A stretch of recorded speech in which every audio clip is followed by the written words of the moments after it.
রাজ্যের বহু প্রতীক্ষিত প্রকল্প অন্নপূর্ণা ভান্ডার নিয়ে বড় ঘোষণা করলেন মুখ্যমন্ত্রী শুভেন্দু অধিকারী। বুধবার সরকারিভাবে এই অন্নপূর্ণা ভান্ডারের আবেদন ফর্ম প্রকাশ করলেন তিনি।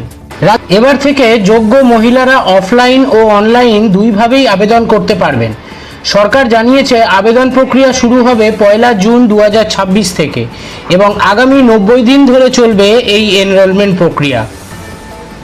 এই প্রকল্পের মাধ্যমে যোগ্য উপভোক্তাদের ব্যাংক অ্যাকাউন্টে প্রতি মাসে 3000 টাকা করে পাঠানো হবে। তবে টাকা পাওয়ার জন্য কিছু গুরুত্বপূর্ণ নিয়ম মানতেই হবে। সবচেয়ে গুরুত্বপূর্ণ বিষয় হলো আবেদনকারীর ব্যাংক অ্যাকাউন্টের সঙ্গে আধার লিঙ্ক এবং ডিবিটি সক্রিয় থাকা বাধ্যতামূলক। ডিবিটি লিঙ্ক না থাকলে টাকা অ্যাকাউন্টে ঢুকবে না। রাজ্য সরকারের বিজ্ঞপ্তি অনুযায়ী সব মহিলা এই প্রকল্পের সুবিধা পাবেন না। আবেদনকারীর বয়স হতে হবে 25 থেকে 60 বছরের মধ্যে। এছাড়াও কেন্দ্র বা রাজ্য সরকারের স্থায়ী কর্মী, রাষ্ট্রায়ত্ত সংস্থার কর্মচারী কিংবা পেনশনভোগীরা এই প্রকল্পে আবেদন করতে পারবেন না। সরকারি অনুমোদিত শিক্ষক, অশিক্ষক কর্মী, পুরসভা ও পঞ্চায়েত কর্মীরাও এই প্রকল্পের বাইরে থাকবেন।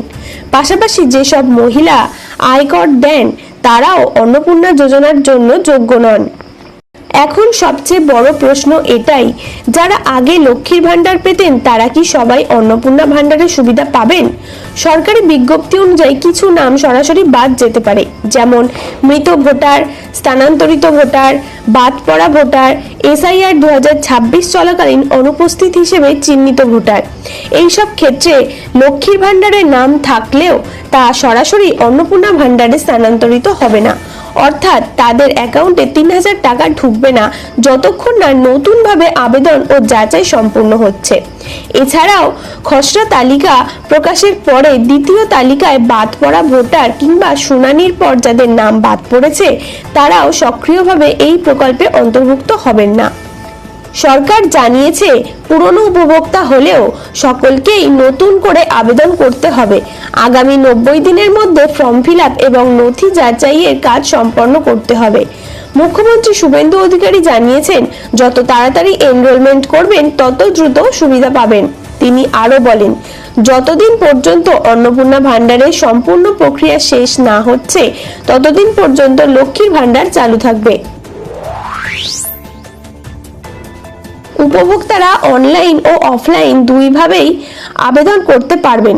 সম্ভাব্যভাবে আবেদন করা যাবে দুয়ারে সরকার ক্যাম্পে, বিডিও অফিসে, পুরসভা বা পঞ্চায়েত অফিসে, সরকারি পোর্টালের মাধ্যমে অনলাইনে। আবেদনের সময় লাগতে পারে Aadhaar card, voter card, bank passbook, DBT link করা account, mobile number, ration card, passport size ছবি।